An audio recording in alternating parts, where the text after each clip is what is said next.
What is going on, everybody, and welcome back to the Broad Street Boys podcast. This is 4 for 4 Philly fan, And I'm Tim from Tim Talks Philly.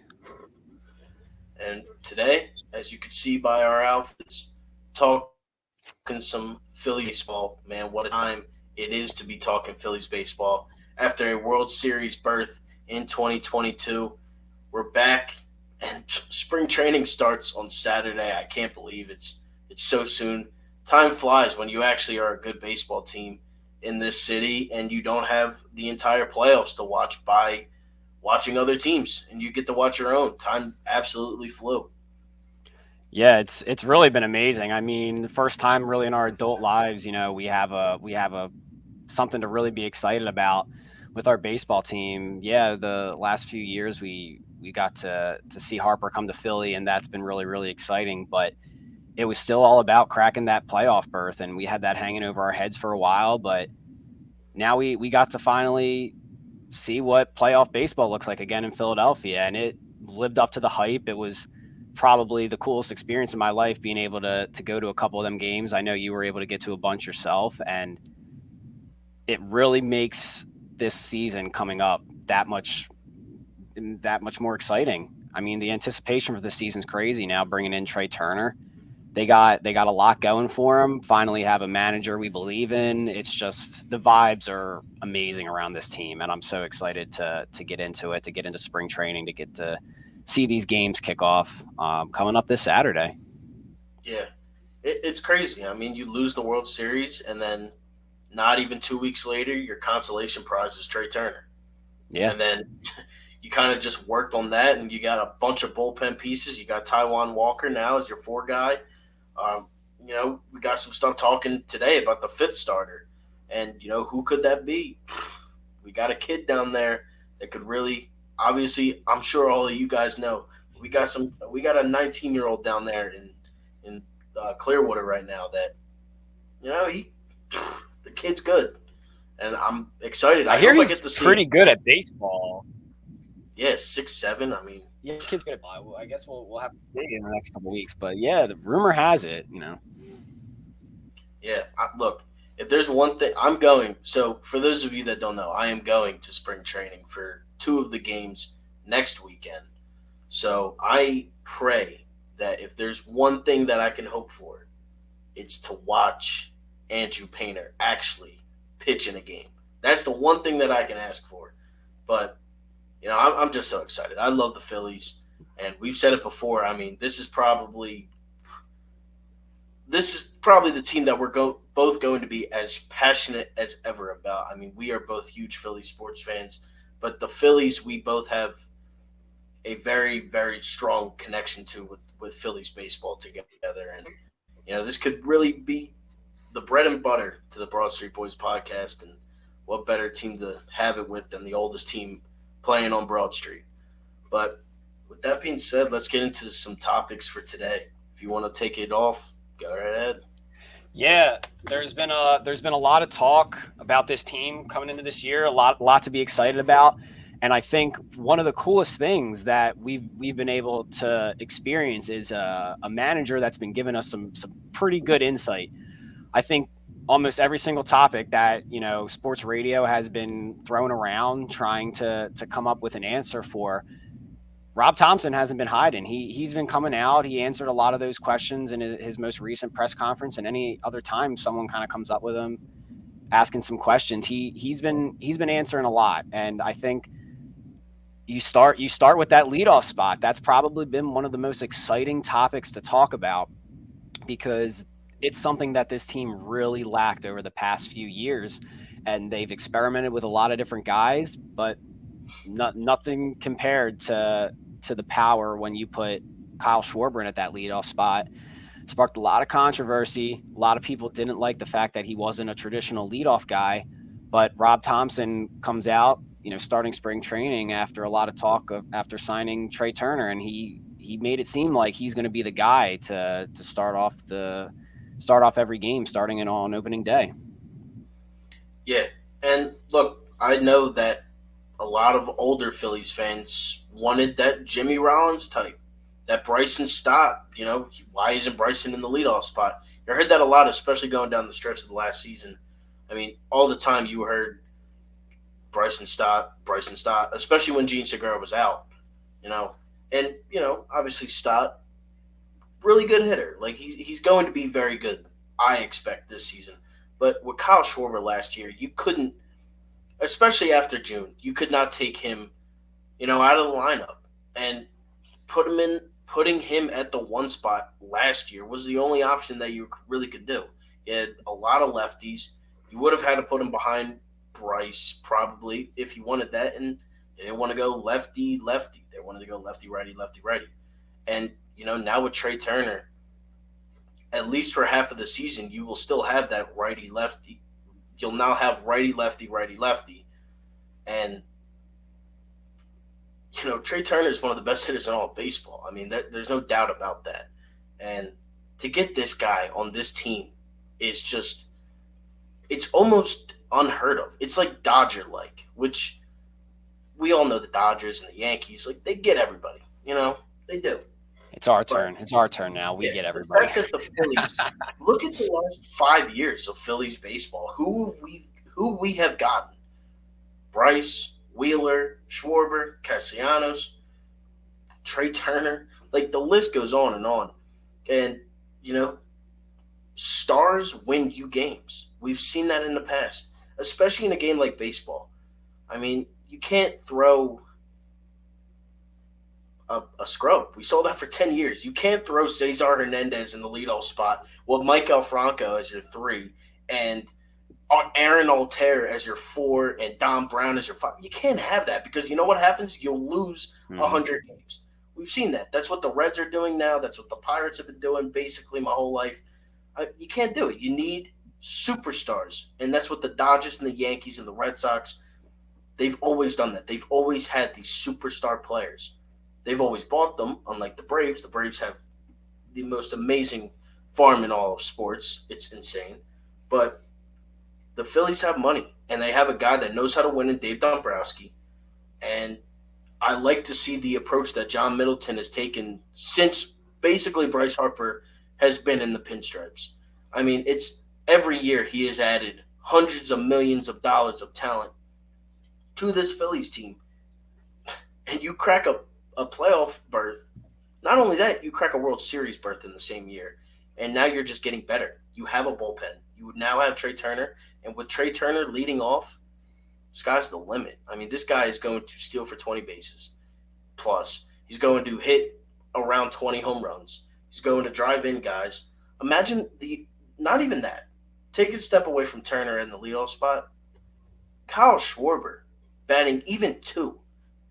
He had 40 something home runs last year, and he didn't even break 100 RBIs. Could you imagine Kyle Schwarber with somebody actually on base for him in his first at bat? I mean, Yeah, unreal. yeah, I think that kind of goes into my thought process when talking about Turner in the leadoff spot. I agree with everything you just said. Being able to bring him into a team that's already, you know, made a World Series run and, had a 2-1 lead going into their second home game. Yeah, this team wasn't a World Series team throughout the regular season, so obviously there are lots of room. There's lots of room to improve on this team, but they did a lot of that at the deadline, and I think what they showed after the deadline, they showed they were a different team, and being able to bring in Trey Turner, being able to make the moves, yes, in the bullpen to what I believe is getting better. But for the starting rotation, maybe not better, but I don't think you could say worse. I think they made moves to where you definitely at least in the same spot from your starting rotation, and I think you got a lot of upside going with Taiwan Walker and potentially Andrew Painter. So they have a lot to be excited for.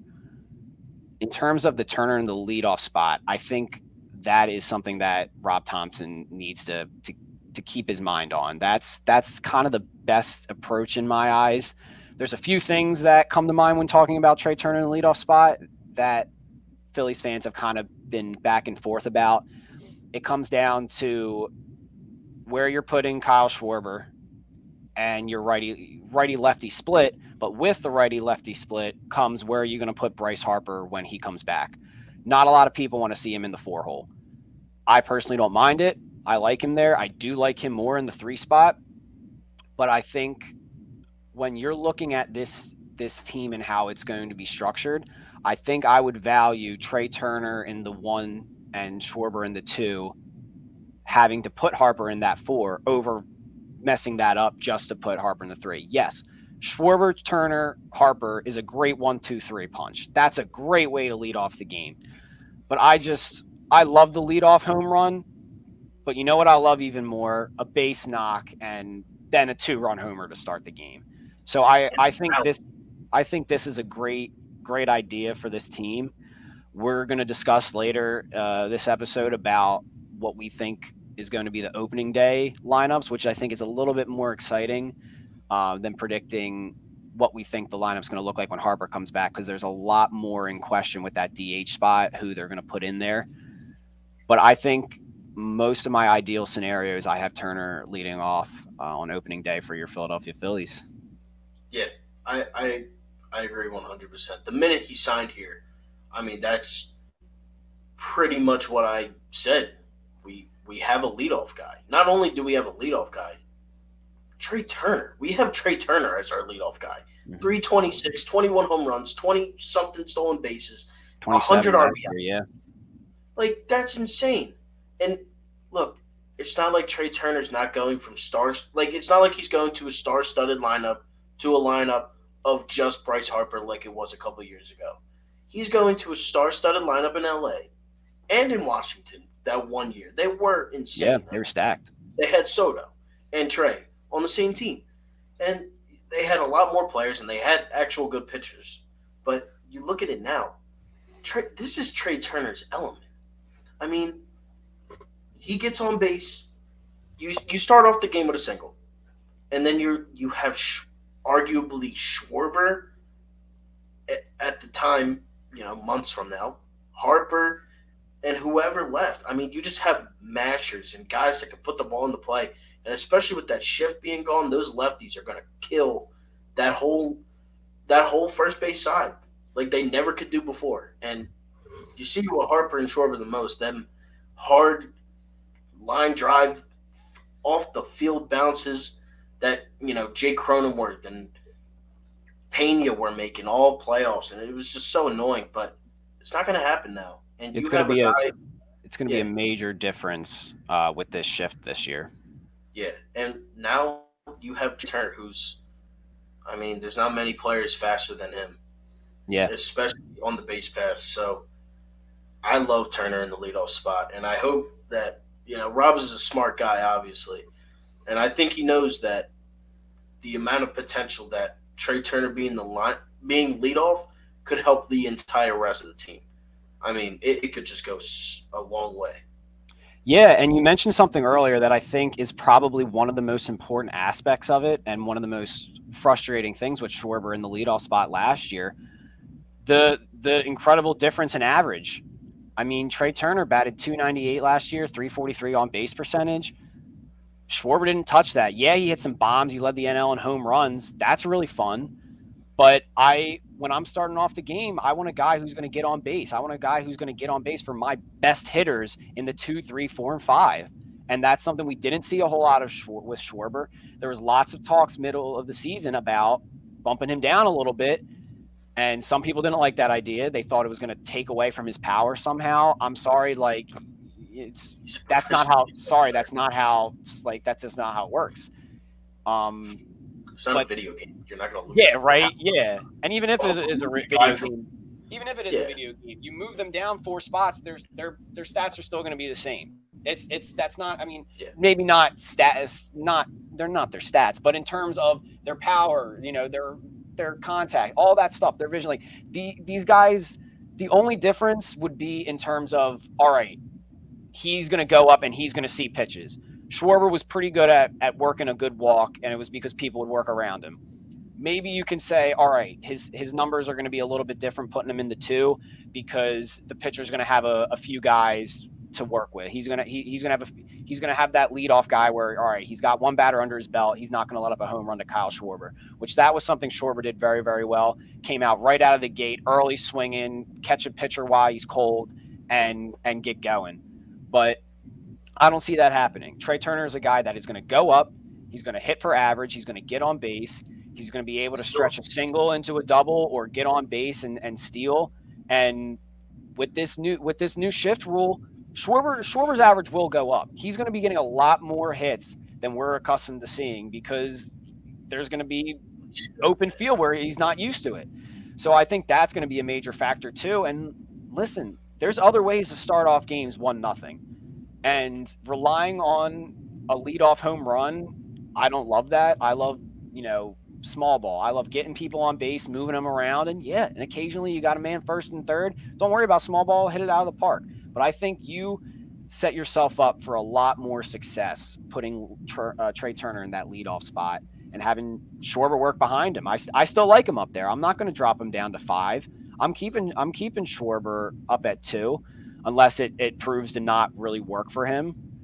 But I like that. I like that Rob's starting off with that kind of mindset because it's what I've preferred as soon as we signed him. So we'll see how it goes. But and it's what's going to happen during these spring training games. How many are they going to be able to play in before the World Baseball Classic? the World Baseball Classic. I think we leave on the 11th. I think Team Okay. USA's first game is the 11th. I think they have to go to camp by the 7th. So they'll get a week's worth of Okay, so about a week. we'll be able to see him in some action. I know there's sometimes they won't throw their starters in those first couple of games, but I think with that in mind, they might try and get them in. Yeah. But yeah, we'll kind of see how that works early on. But I think that's gonna be my guy going into opening day.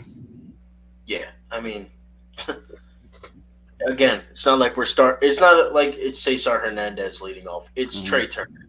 I mean, he's one of the best players in baseball, arguably the Yeah. best shortstop.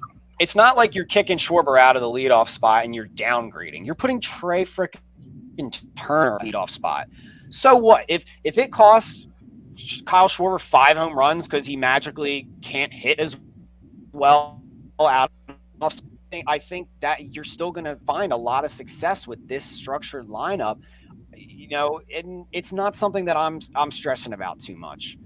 Yeah, and I don't care about people who like the more traditional. It's a cool opinion. It's proven to be successful, in the past. But I think you're more so looking at Trey Turner in your leadoff spot because he is a great leadoff hitter. He's going to get on base, and you're going to have another guy who's still Kyle Schwarber is going to be able to pounce on some pitchers early on in games in that 2 spot. So I think that's the way Rob should go. Yeah, definitely. And look, if he moves him down, this is just like brainstorming. If he moves him down to 3 until Harper comes back, so be it. Doubt he does it. Like I don't think he's going to do it, but I mean he did bat third a little bit last year for the Dodgers, if not the whole season. I don't really watch too many West Coast games at 10 o'clock because it just take too long. But Turner in the leadoff spot for me is also the way to go. Like you have to. How can you not? It's not downgrade; it's an upgrade. Yeah, and one more comment about that. We've been touching on this for a little bit, but before we move on, you mentioned it with the lefties and everything like that. Without Harper, you are seriously without serious lefty bats. It was an issue you had last year, and the only big difference you really made was getting rid of Gene Segura and replacing him with Trey Turner. That's still righty-righty. You're still deprived of good lefty bats in this lineup.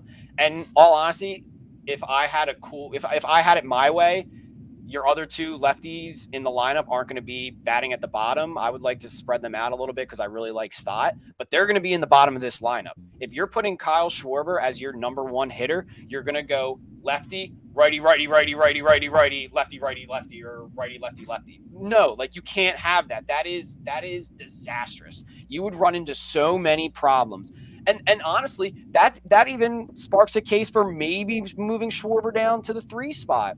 while Harper's out. You're going to run into a lot of issues having five players in a row. What, five? Right now, I got one, two, three, four. Yeah, five guys in a row potentially batting from the right side of the plate. That could be a serious issue when you're going later into games. Because trust me, the bats we have on the bench, and especially the lefty bats we have on the bench, you're not going to want to take out a guy like Rhys Hoskins or Nick Castellanos for a righty lefty matchup. I think keeping him out of the leadoff spot, yes, only moving him down to two isn't that dramatic of a change, but you're potentially asking for three. You're potentially asking for three straight lefties and then six straight righties. You can't have that. Yeah, right. Especially when it's the 8-9 hitter. I mean, Mm-hmm. so you're going to tell me you're going to have stop Marsh Schwarber, and then the entire next two And then innings, just righties. ready, Yeah, ready. Can't happen. I agree. But that's something that we'll obviously see over time. It does suck that look, I'm very excited for the World Baseball Classic, but and I will watch it. And I actually think the stepping away from spring training a little bit, going to the World Baseball Classic, the other big baseball thing going on before the actual MLB season. I think this helps Schwarber a lot. Oh yeah. Started off ice cold last year. Ice cold. I know he started the first game off with a home run. I know. Yeah, he did. I saw it. I saw it. One of the few things I remember from that game. Tailgate went Yeah. pretty hard, but I mean, how many times, especially in the beginning of the year, did Kyle Schwarber ground into a double play? It felt like every game he was grounding out, striking out, popping out. He wasn't doing it, and he was cold. And then June hit, and June Schwarber is the best player in baseball of all time. Makes no sense what he does in June. But I think him getting some actual swings and playing in actual actual games, 9 innings, he's probably not going to be your everyday, right fielder, left fielder out there in the World Baseball Classic when you have Mookie and Trout and all those guys.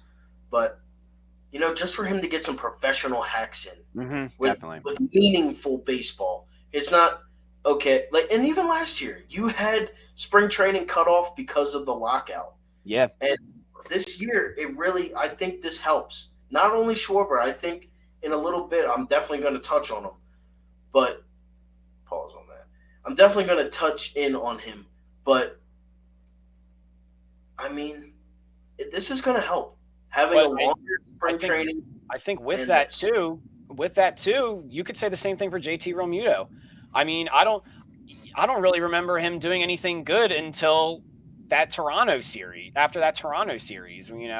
when everyone was against him and started hating on him for his comments. I mean, so he had a slow start too, where I think you could really benefit from these guys getting a few hacks. Don't necessarily love him catching extra games. Yeah. But hey, maybe you give him a little bit more rest during the year. I wouldn't mind that either. He catches a lot of innings, and I think that's going to be more of a long-term issue than something to be afraid about for this year. But I think, it's going to be cool. It's going to be some competitive baseball. Those guys are really, really excited to be playing in this, so they're going to be working their butts off. But I think that could definitely help them too. Yeah, baseball. I'm so hyped. Yeah, I'm excited. Yeah, but flipping sides here, go into that pitching staff. Another thing Rob talked about, which is probably the number two, arguably the number one thing going into this year, is who's going to be that fifth starter. And he mentioned a few names, mentions the guys that we know are going to be in it between Andrew Painter and Bailey Falter. Number three guy like Christopher Sanchez, but also threw in a couple random names. Nick Nelson. Okay. He's your long reliever. Didn't really have to mention him for anything. But an interesting one's Michael Plasmeyer.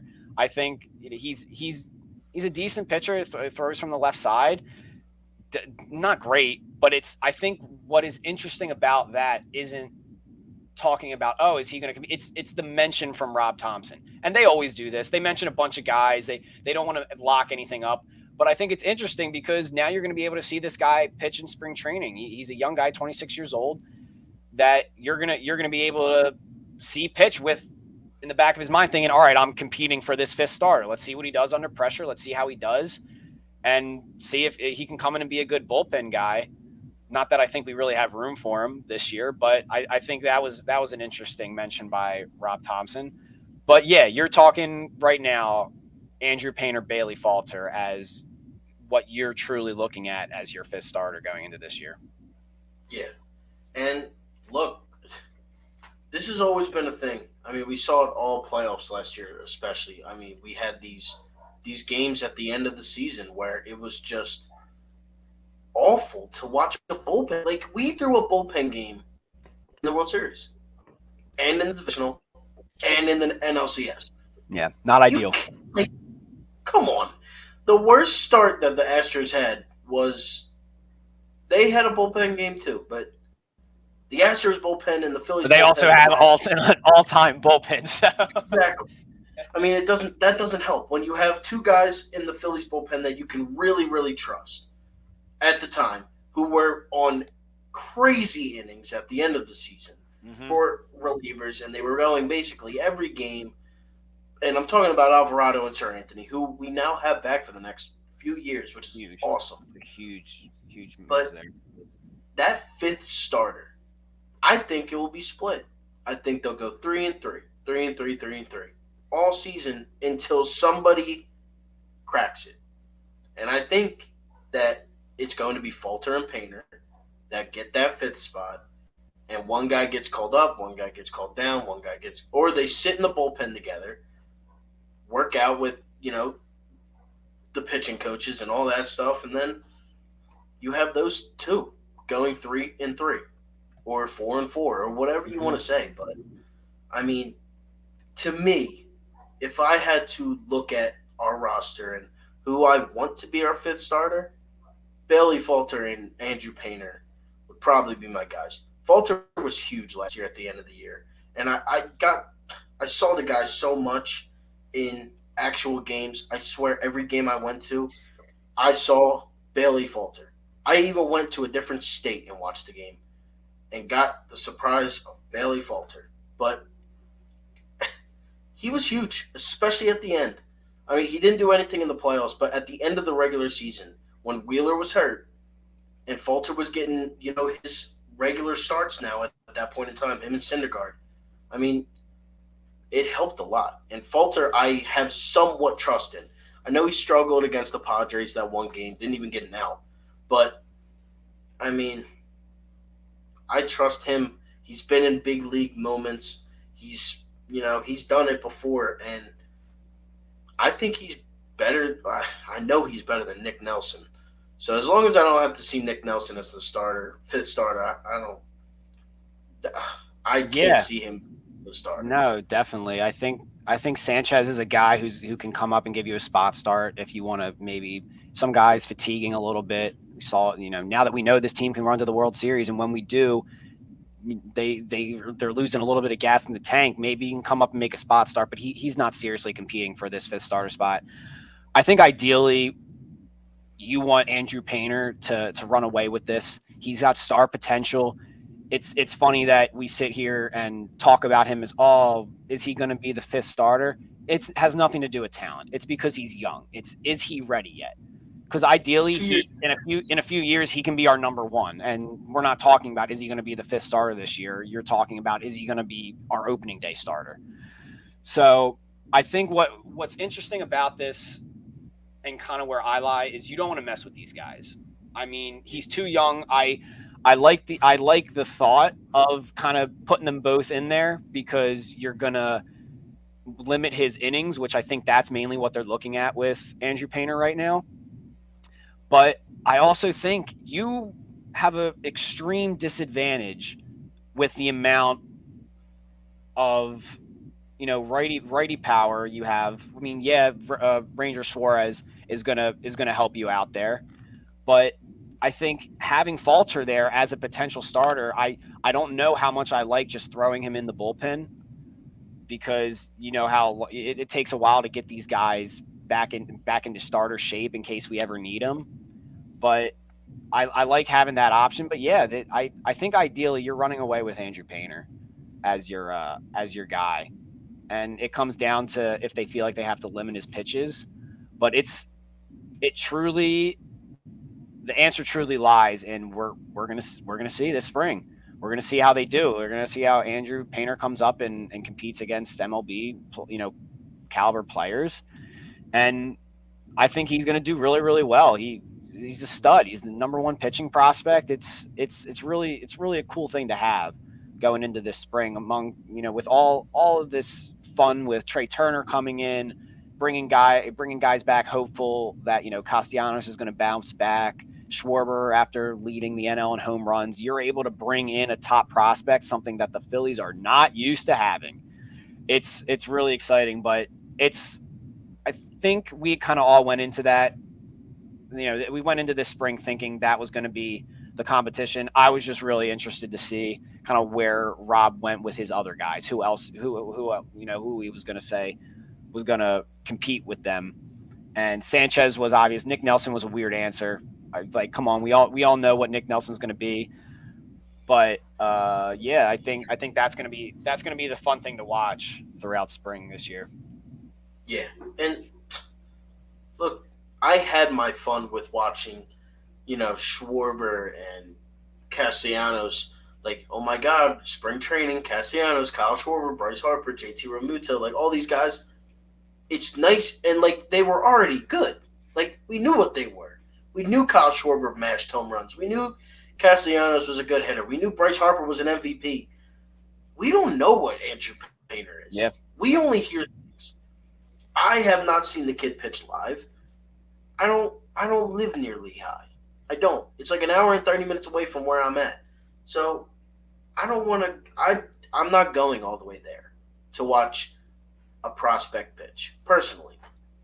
Spring training though, that's a little different. Now you got the big leagues. yeah, You got star players, getting a couple innings. And if Andrew Painter's out there, I expect him to be playing against the star players on opposite teams. And I know, I mean, we start off with the Yankees. Does half the team is with the Yankees, half the team is on the other side of yeah, Clearwater. But I mean, does Painter go this weekend? Probably not, but I think he does go by the end of next week. yeah, So, I mean, spring training is just normally for us, it's been okay, like, don't get hurt. We know who you are, we know what you do it. yeah, Show us in the regular season. Now we got a guy who can legitimately be our best pitcher in a couple of years. He's 19 years old. He's 2 years younger than me. He's like, it's insane. He's 6'7". He throws beast. crazy heat. I mean, this kid is really good from what I've been hearing. And now it's the eye test. Yeah, I know a lot of people look at these stats and they automatically know that a player is good. But with baseball, like, I mean, it's the eye test for all. especially with guys in the minors. I mean, you can see some big numbers. I mean, I just mentioned Plasmeyer. I went into a little bit deeper dive with him after Rob mentioned him, and he's a guy who started off his career in the minors so good, sub 2 ERA, and just absolutely demolishing people. Throwing a high amount of strikes, and last 2 years really just tailed off. Is that's going to happen with a lot of guys. So sometimes you look at stats, you really want to see it with your own eyes. I was able to watch a decent amount of film with Painter when we drafted him. I was pretty high on him and McAble coming out of both of those drafts. So it's nice to see them both still performing very, very well, and obviously Andrew Painter taking off. A lot of people kind of questioned that pick when it happened, but I really liked it. Yeah, Wouldn't never have predicted him being as good as he's been the past couple years down there in the minors, but I'm really excited to see what he does this spring, and I'm hoping I'm rooting for him to be that fifth guy, because that's going to be something to be really excited about. We saw what Bailey Falter can do. Like you said, he came in and did a job last year, and that's why I think if we have to put him in there, I trust him. I think he could do really, really well. You know, don't look at what he did in the playoffs and be afraid of Bailey Falter. Don't I don't want people to be that dad that just started tuning into the Phillies in the playoffs, saw Bailey Falter pitch one time and say this guy's not cut out for the big leagues. He's a really good pitcher. At that point, when he was brought into that game, he had not pitched in multiple weeks. It was a situation where you needed him to come in and make a start. He wasn't expecting it, and it showed. He got lit up pretty good, but don't let that dictate what what you believe he's going to do this year, because I think he's going to perform really really well. If we have to get him out of the bullpen, I'll trust him there too. But I think that's a really fun thing to look at going into spring training. A guy who played really really well last year versus one of your probably one of your best prospects of all time. So it's going to be some exciting stuff. Then right from there, I'll get to the next biggest thing. There's a few more mentions Rob's had over the past week or so. But the next biggest thing was what are they going to do with that DH spot until Harper comes back? And he's made it known it's going to be rotational. It's going to be used to get some guys off their feet during the season. And I think that's the right decision, considering I really like a few guys that we have on this bench. I mean, you brought in Edmundo Sosa, and he really, really struggled last year with St. Louis. And he took, I believe he was batting under 200 and maybe just above, and brought it up to what, like 230 something. He batted 315 with us. He played really really well. Was phenomenal in the field when you had Alec Boehm got a lot better, but you still have questions with him late in games. You were able to bring him in, and he was a rock back there. And then just a memorable postseason performance with him. That slide in the St. Louis game was just unbelievable. That was just such a thrill of an inning, and just a weird play, line drive to first base. You know, well, it was Goldschmidt in there, right? Goldschmidt was still up. Yeah. For Goldschmidt to go to the plate there. Was playing base like he was right there. Yeah, I mean it. Bro gets him out. Yeah, and it was just a phenomenal decision to go there. It was a quick, no hesitation, and an unbelievable slide. This guy came up big, and you got him for some time, dude. You got him locked in. I'm excited to see what he does this year. But with that said, I wouldn't mind getting him in there for some at bats. If you want to throw him in at third base, get Alec Boehm off his feet for a day. There's a few guys. We just signed Harrison after, for whatever reason, letting him go a few years back. Had a few down years, so he's batting more so 250s now, whereas we let him go because he wasn't going to get a whole lot of playing time, and that led to that decision. But we let him go, and he was batting in the 290s. So having him back, hopefully he'll have a bounce back year this year. He is getting a little up there in age, but he's another guy where I don't mind giving some at bats to every now and then. Young guys like Derek Hall, wow, just a great power bat that brought a lot of excitement. What was his first 3 major league hits, all out of the park? So it's I think the right decision by Rob Thompson to make that a rotational, just because I think you got a lot of young. You have a good mix of young bench pieces and veteran bench pieces that can get your potential World Series potential team some rest, and I think that's probably the best way to go for Rob. Yeah, and look at the options that you have at this DH spot: Reese Hoskins, Alec Boehm, Nick Castellanos, Kyle Schwarber. I mean, the list goes on and on, and it's nuts to think about. Like, it's really crazy. Because last year you go into the season and you're expecting Kyle Schwarber or Nick Castellanos to be your everyday DH. One of the two, they were going to rotate in and out. Maybe get Bohm in there a couple times. At the beginning of the year, probably not. But, towards the end, you did pick up Sosa, who, can play everywhere on the infield except first base. And, I mean, he does it very well. He had a couple bad throws, but, I mean, majority of the kid was – he was really good out there last year. And, he pulls that ball a little bit more to left field. I mean, that's a home run in the Astros Stadium. And, he capitalized when he needed to play. He showed up, and he's a guy that you can really, throw in there for Bohm. And I like Bohm, but he can also play first. So then you give Reese a day off, and you have Sosa on third. And then, you know, you have guys that can now play these opposite fields, and Nick Castellanos and Kyle Schwarber. Anything's possible with this DH spot, and until Harper gets back, because I'm guessing that he's probably going to play DH when he comes back, just probably for safety reasons. I'm Yeah, at guessing. first until he's really confident in his arm, and then they'll do what they were planning on doing with Castellanos and Schwarber. Yeah, because look, they both can switch. So the only thing is that who does play? If one of them is in the DH spot, who plays in the outfield? Mm-hmm. You have Marsh. Last year you had Vierling. You don't have him anymore. And off the top of my head, I can't even think of any outfielders. I know we got like Jake Cave, but he was on a minor league deal. I know Harrison's a second baseman primarily in his career.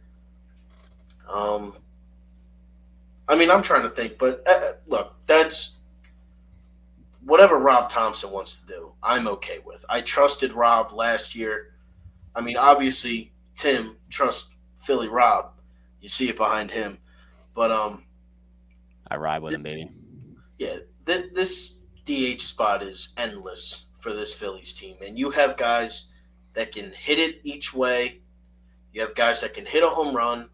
You can put JT in that DH spot and have Mm-hmm. Stubbs hit. That's another big one. Getting him some time off. And like Yeah, talking about the World Classic, I think that's something they should look into a lot more this year. But yeah, getting into you're talking about what guys are going to do with that outfield. I mean, you have Dalton Gutierrez, however you pronounce his name, but he that's really your only other option. But and we'll get into something regarding all of that in a few seconds here. But yeah, I think there's a lot of options going with that DH to start the year without Harper. But I think that's something that's a positive for us. That we have some guys that have some question marks that we're really excited to see how they do this year between Derek Hall, Edmundo Sosa, Josh Harrison. You've got some guys that I want to see get some at bats.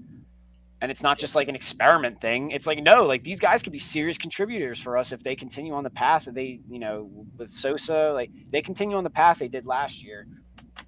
They can come out and get some quality reps while Harper's out.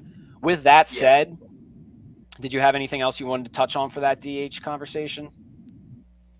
No, I knew like I felt myself going into probably the topic you're about to bring Yeah. up now, and that's why I Mm-hmm. was kind of trying to backtrack myself, and I was like, wait a minute, like Yeah. there's a reason why, but Yeah. so But yeah, with that, with talking about the options we kind of have in center field for getting guys days off, Rob Thompson mentions getting Edmundo Sosa some work out there in center field.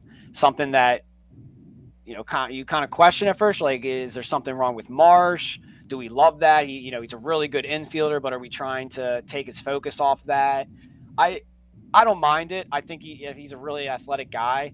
The Phillies have shown they're really into doing this kind of stuff between Scott Kingery, Matt Vierling being able to play all over last year. They really like having their best hitters off the bench being able to throw them in wherever, rather than being like, all right, we have our two infield bench guys, we have our two outfield guys.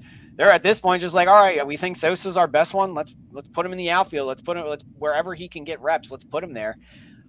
We'll see how it goes in spring. We're accustomed to seeing some pretty bad errors from this team, especially in spring training. We saw a couple goofy ones last year with Mickey Moniak, but this is something that is worth noting, in my opinion. I think this is a guy who we just talked about could take tremendous strides this year, and I love him trying to get as many reps as he can, no matter where you can get him. yeah. I mean, look, we obviously know he's good enough defensively in the infield. We've seen that. I mean, that's what he was known for, and just the fact that Dave Dombrowski even got this guy, and everybody. I know a lot of me personally, I was like, who? Who the heck is a Mundo Sosa? Like, we need a pitcher. We need, this, and that. And I was like, we got an infielder? I was like, don't we have enough? And then he comes in and, he's great. I Yeah, mean, remarkable move. the fact that you have him for so long is huge. He wasn't a rental. The only person that was a rental last year was Syndergaard. Yeah. So I mean, you have your center fielder and maybe your backup center fielder locked in for a long time. Hmm. And I like Sosa a lot. That little thing he does with his chest. He kind of got the whole Phillies team doing that in the playoffs when Harper was doing it on second base against the Padres. But Sosa's a good player, and he's not a great player. He's probably an average player. But look, he's good enough defensively. If you want to put him in the center field for spring training, I'm not going to be mad at it. That's where you should make mistakes instead of throwing him out there in, you know, series two against the Yankees and Yeah. he's dropping a ball in center field when, I Games on don't the need line. that. Yeah. But yeah, but look, you want to try him out in spring training. I know he's good enough with his glove in the infield. So if he's half as good as he is in the infield, in the outfield, We'll I take mean, it. I'm fine with it. As long as Yeah. it doesn't affect his batting because he wasn't the greatest hitter last year. So I know sometimes it messes with players. Hmm. Stott, you saw that a little bit, I'm guessing. But Sosa in center, that's something to definitely look at. And it's definitely not something to like really tilt your head about. It's like, okay, like he's good enough defensively and if he's comfortable and Rob Thompson is comfortable, well then I at least want to see it. I'm comfortable enough to watch it in spring training. Yeah. Yeah, you mentioned how great the deal was, giving up JoJo Romero for him. I mean, there was a few trades that we kind of turned our head at. There was some, we were looking for Carlos Rodon, and that didn't happen. We got Syndergaard, and a lot of people are looking at what we gave up for what we got, and there was a lot of questions with that. But Sosa was a deal where you were like, did we need that? But we didn't give up anything for him. And once we really got the information about it, knew how long he was locked up, and of course saw what he did for us down the stretch there, it was really a remarkable move. And yeah, I'm excited to see what he does in center field because the more I can see that guy play, I don't mind it. He's exciting. He's electrifying. He's a fun guy. He's a fun guy to see run around there. So that was just something I noticed right away. I'm not sure if it was from a press conference or just someone him just Yeah, mentioning, oh yeah, we're trying him in center. But yeah, it was something that really caught my eye. And then last thing I'll mention, just from Rob Thompson's interviews and everything, only player left to report now is Gregory Soto. Had some issues with his visa, but they said he's very very close to their facility down there, so he's working with them. They're not expecting him to be behind at all, so that's really really cool. We got everybody in there ready to go. I think the only thing that makes me think of is, man, how we got some arms in this bullpen this year, and it was a strength of ours last year, and I think it was just because you had such a great performance from Alvarado and Sir Anthony Dominguez. But I think aside from just developing guys like Connor Brogdon and maybe having Bailey Falter up, like you brought in Craig Kimbrell, who, albeit probably would have been a better move a few years back, but still, I think he's got some juice left in the tank. Going for Gregory Soto, everyone was talking about how much of a weapon Alvarado was last year. Guess what? You just duplicated them. I think it's a lot. There's a lot to be excited about with this bullpen, and I mentioned it a little bit earlier in the episode. This team went to the World Series and, in my opinion, got better in every single major aspect. Starting staff, bullpen, defense, you know, hitting. Like it's remarkable that we the offseason we were able to have. But I think, just to top it off, I think that bullpen is going to be really scary for a lot of teams going into this year. yeah. I mean, you got guys that can go either day or on the same day, pumping 100 miles an hour. Both of them, Alvarado and Soto. Then you have Sir Anthony, who has been good. He just hasn't been healthy. He finally is healthy, and guess what? You give him a new contract. Shocking how that works. Mm-hmm. But I mean, they both fought arbitration. They both lost, and guess what? They were rewarded a new contract for losing. Yep. Just like the Phillies were rewarded for losing Trey Turner. But like, it's crazy. Like the bullpen is unreal. I mean, it's not Astros level good when you got Ryan Presley and all those guys, but it's really good. I mean, I it's mean, a lot better than. Sir Anthony Dominguez has that kind of potential. I mean, he was a weapon last year. So I mean, not many times where Sir Anthony goes on the mound and I'm like, oh, great, like, here we go again. Like, there has been a lot of times from me being a Phillies fan where they put somebody in, even last year, where I was like, we're going to lose this game. Just to say a couple names: Jerry's Familia, James Norwood, and Nick Nelson. Like, those three guys, every time they came in, I knew that inning was going to be an hour long. And yeah, every I was. mean, being at that game in Pittsburgh and watching Familia just almost lose that, it was awful. I mean, this was a guy that no one was really like incredibly excited about coming in the year, but it was no one thought it was going to turn into what it did. And DFA. kudos to the Phillies for making that move to get rid of him. I don't think that's a move we make last year with Joe Girardi or 2 years before with Joe Girardi. So kudos to them because he was hurting you, and they were able to move So on from some guys like that. And I think now the only question, which we're going to cover in another video, will be what are they going to do with that closing spot. So I think you'll see a lot of these guys getting some innings in spring training, but that's another thing that's going to be fun to watch. Who what they're going to do and how they're going to shape that bullpen. yeah, there's so many different players. We have so many good players now that they can really just do anything in their respective positions. I mean, you could put Kimbrel, you could put Sir Anthony, you could put Alvarado, you could put Soto, you could put any of these guys at that Yeah, closer position, and they all do it a little bit differently.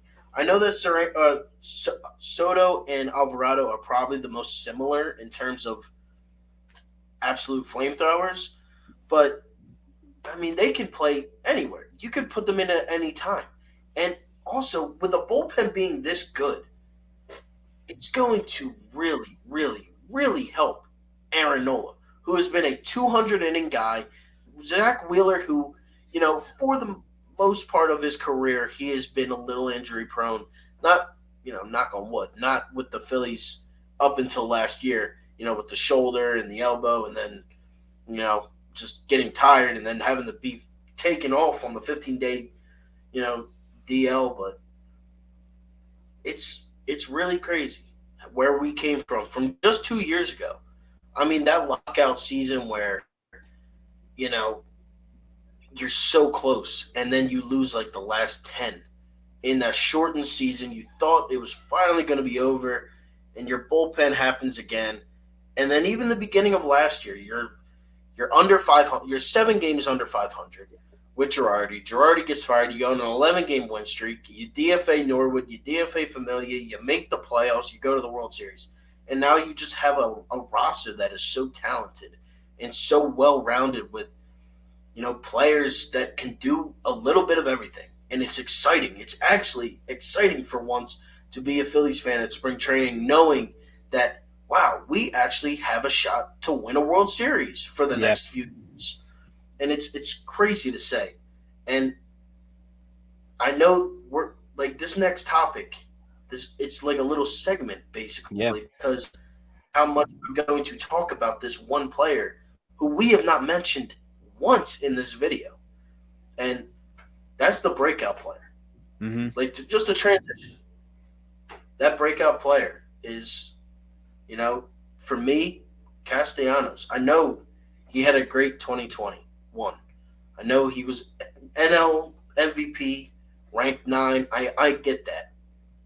But last year, if Nick Castellanos is Nick Castellanos, like he's been all year, or all his career, we win the World Series. I mean, that guy went the absolutely. entire season without a home run. He hit 30 plus the year before with 100 RBIs, batted 309. And even on a down year, he still had a better year than a lot of players in the MLB. 268, 13 home runs, 60 plus RBIs. So, numbers that are around there. But if Nick Castellanos can turn into Nick Castellanos, who we signed from Cincinnati, the league, the MLB Be better on watch out. watch. Yep. Yeah, It's no, going to be I definitely think he's probably the number one guy you're expecting to take a giant step forward. I mean, you saw it in his numbers at right before his oblique injury. It was starting to make a turn, and I was very happy he was able to step up, make a couple big plays defensively. He was still able to come through with a couple big hits. I mean, just a great Atlanta. That first game in Atlanta was just phenomenal all around for Nick Castellanos. But yeah, he's a guy that has a great track record, and he's already come out. I believe it was today, might have been yesterday, talking about how he didn't feel like he was comfortable last year, which a lot of players experience that when you're moving cities. I saw having a I saw one of the best shortstops in baseball go up to New York and really struggle his first year, and then last year Francisco Lindor balled out.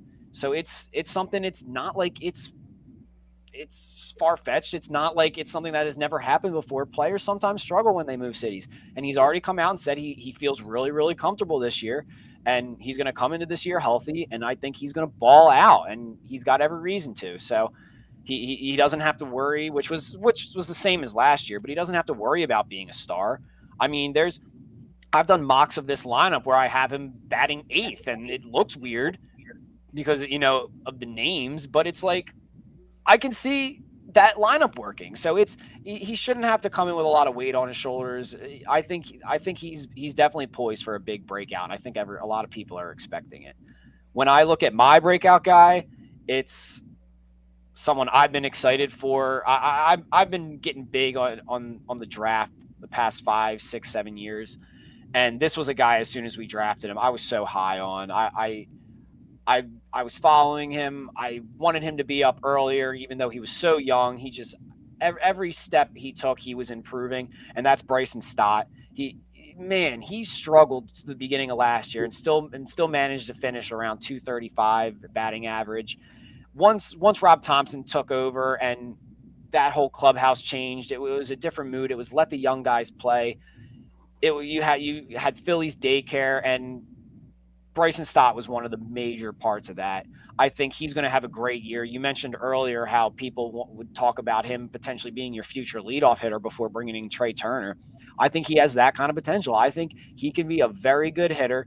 I think his power is going to take a step forward, but you don't need it to. You need him to just go down there, work good at bats, which, oh my Lord, did he work at bats in those playoffs. Just some of the biggest hits. That hit against the double against Atlanta, the first game in Philly. started What everything. just an unbelievable at bat. It was a game that really didn't have much going at that point, and he broke it open. So he's my guy. I've been also trying to lead the Nick Castellanos is going to bounce back. I think more people are on it now, so it's not as small of a crowd. But right after that season, a lot of people were like, "How are you going to get rid of him?" And I'm like, "You do not. You do not get rid of him. That's the answer because he's going to bounce back and he's going to be really good this year." But I think just like that, a guy that a lot of people are expecting to take off is Bryson Stott. So I'm really excited to see what he comes out with after getting a year under his belt. Yeah. Look, I mean, his first game ever as a Philly, he hit a single, little chop swing, and it goes in the left. Bryson Stott, Just love that swing. you saw him grow within a year of playing baseball. The kid that was threatened to get sent down. He might have even got sent down. It was so long ago that He did at he one point. He got sent down early on, then came back up. And honestly, yeah who knows what they would have done with him if Joe Girardi was still running this team. I mean, right we would have been running into probably wouldn't have been running into the playoffs with Joe Girardi still there, but we still would have had Didi Gregorius, who I love what he was able to do for us those first couple of years, but he just didn't have it last year. And yeah, veteran presence is cool, but you got to let a guy like Bryson Stott catch fire, and he it did. really showed that he brought a lot of good vibes and energy into that clubhouse going through the playoffs. And I'm a big supporter of you need to have some young guys playing if you want to make some good runs in the playoffs with an inexperienced team. Yeah, and the biggest thing for the Phillies at the end of the season, they let the kids play. That's Yeah, all we wanted Phillies from daycare Girardi. baby. It's let the kids play. and he had Bohm and Stott, and he never even got to coach March. Thank God. But he had those guys, Veerling, Maton, he had them on a leash where it was so short, where even if they did the slightest mistake, they were pulled, they were sent down. It was ridiculous. Mm-hmm. You cannot get better unless you play the game. And that's exactly as soon as Rob Thompson comes in, what happens? Bryson Stott not only hits his first career home run against the Angels, he then hits a walk-off three-run home run Huge. against the Angels In that Vegas, same in series, Vegas, boys. In the that game, first that was series huge. that Rob Thompson coached. How shocking is that? I mean, one of the best that I grew up, paying attention to because of just I was young, I didn't watch the draft.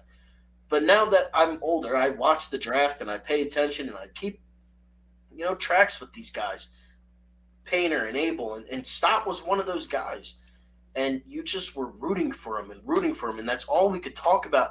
Kind of like we're talking about Painter now. That was last year with Stott.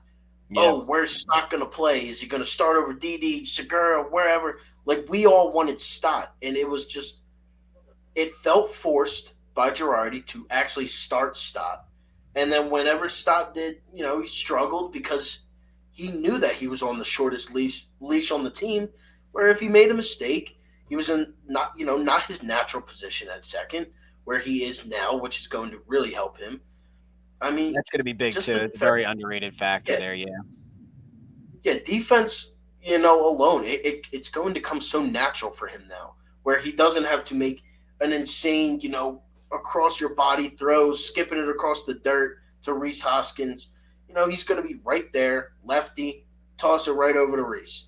And, Bryson Stott and Nick Castellanos are the two perfect players to yeah. where if this Phillies team is going to win a World Series, these two guys, outside of the superstars, Mm-hmm. if You're these gonna two play guys big roles. are they're going to be this team is going to be insane. Yeah. I Where mean, you heard it here. You mentioned the move to second. Bryson Stott's a Gold Glove second baseman, dude, and you're going to see that this year. I can see him ending up as a finalist over there. He's got a lot of potential. I saw him flash the glove really well over at shortstop. Made a few mistakes that kind of took him out of that top tier defensive shortstop. But I think he made a few great plays playing over at second base, and I'm excited to see what he does moving forward there. The yeah, last thing we can kind of talk about here before we sign off is which I mentioned earlier, where we think this team is going to line up going opening day. We're starting in Texas against the Rangers.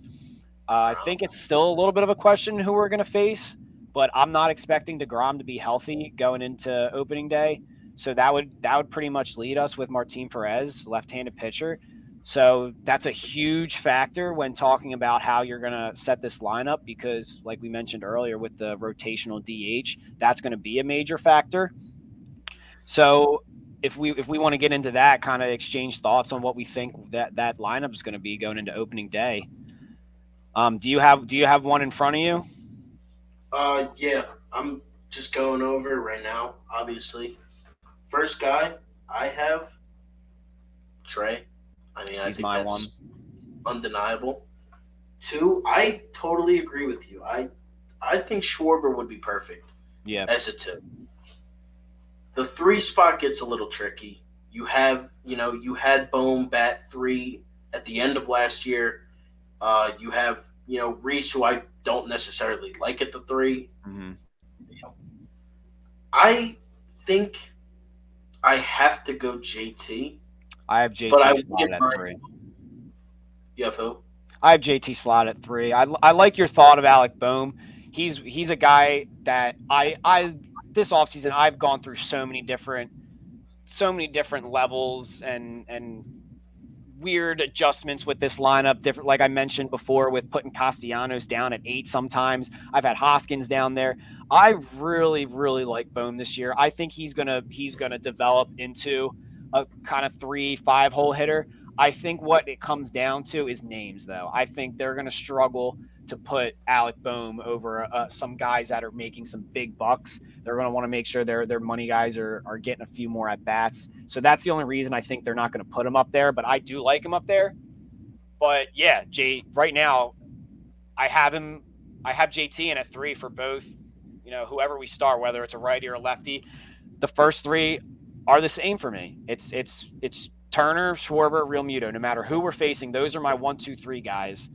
And I don't think it's close. I think that's a great start. It gives you your righty, lefty, righty, and it gives you some guys who are going to get on base in Turner and Real Muto and a guy like Schwarber who can send them all home.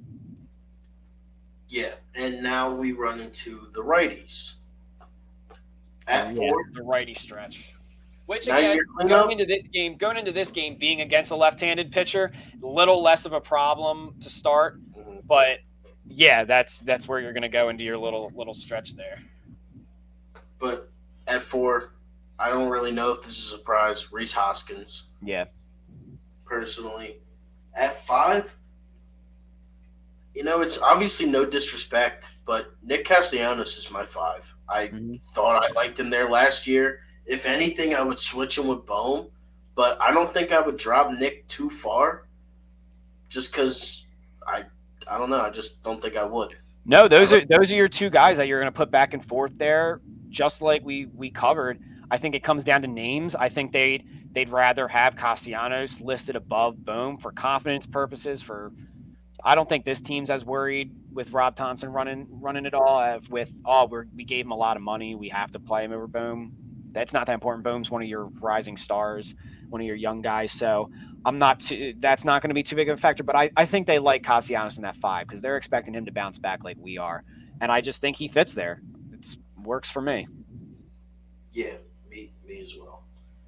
I have Bohm 6, obviously. Mm-hmm. And I think it gets interesting now against a lefty where you kind of go with your 7, 8, 9. It does. I have Stott 7. Yep, I have him there as well. The switch hitting Sosa 8th, and then Marsh 9, and then you flip the line. Sosa, I'm pretty sure, is just righty. Oh, is it? Yeah, he's just right straight. I thought he was switch at first, and then I think during the playoffs I was talking about it, and someone was like, "Nope, he's only righty." And then I was like, "Oh, he only comes in right." So yeah, he's only right-handed bat. But yeah, exactly that. I think if you're going up against the lefty, Sosa's my opening day third baseman, and I'm putting Bohm at the DH. I don't love it. I personally would love to get Bohm in there as an opening day third baseman because he did take a lot of strides as a defensive player last year after that, terrible game which I was at against New York. But you don't play Sosa at DH. I mean, he's too valuable in the field. It's not a knock to Bohm, but a lot of times some people will look at that and say, "Oh my gosh, opening day, you have Bohm at the DH. He's your future potential starting third baseman. Why?" Nah, that's not that big of a deal. But I think that's my opening day if we're going up against Perez. I think you're understanding you're going to go up against a lefty and you're putting Sosa in the field. Maybe if you want to pinch hit someone later, make some moves. Maybe put Bohm out at third so you can keep his bat and Sosa to DH and put in a lefty, you can do that. But that's my opening day lineup. What I think it's going to be. A little bit changes when you're talking about maybe facing a righty. I don't think that's going to happen. But I'm curious to what you think it could be against a right-handed pitcher because my lineup shapes up similar, but there's a few splashes in there. I'll say one splash. There's one splash in there. Look, like you said earlier, the top 3 until Bryce gets back is my top 3. Yeah, that ain't changed. Now it gets interesting. Right at 4, it gets interesting. Against a right-handed pitcher, I have my opening day 4-hole hitter as Derek Hall. Derek Hall. Yeah, that's what I have. DH. It's something that he was the first, player. Was he the first player ever to make his debut as the 4-hole hitter? I know it was at least in a while, maybe, but I think it was the first ever. And he did a job there. I don't see one problem with that, especially because right after him at the 4, I'm following him with Hoskins, Castellanos, then boom, stop Marsh.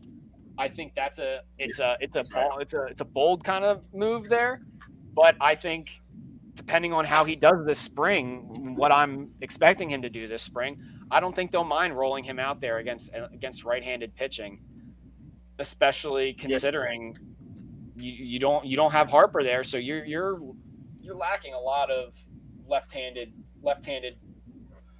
really left-handed anything, power, contact. You just need to get another lefty bat in there against righties, and I think he kind of slides in there pretty nicely. Yeah.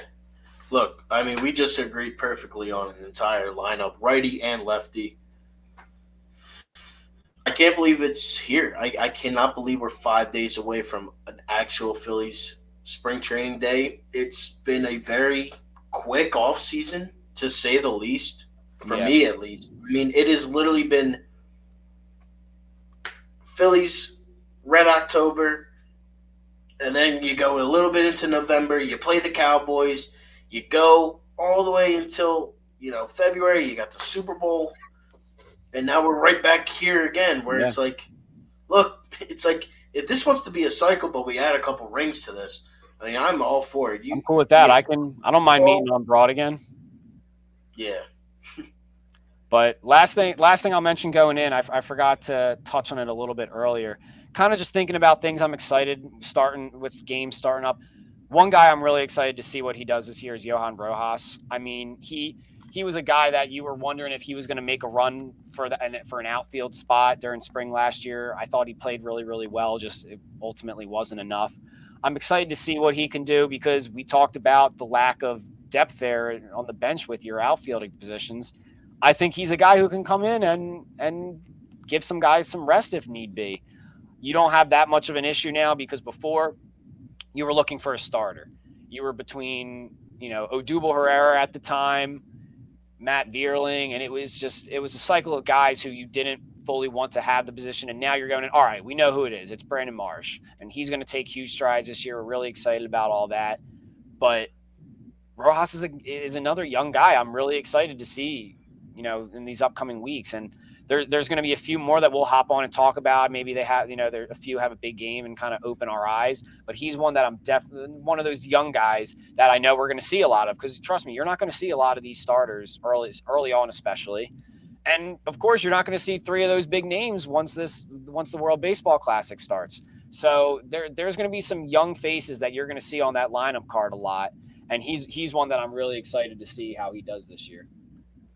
yeah.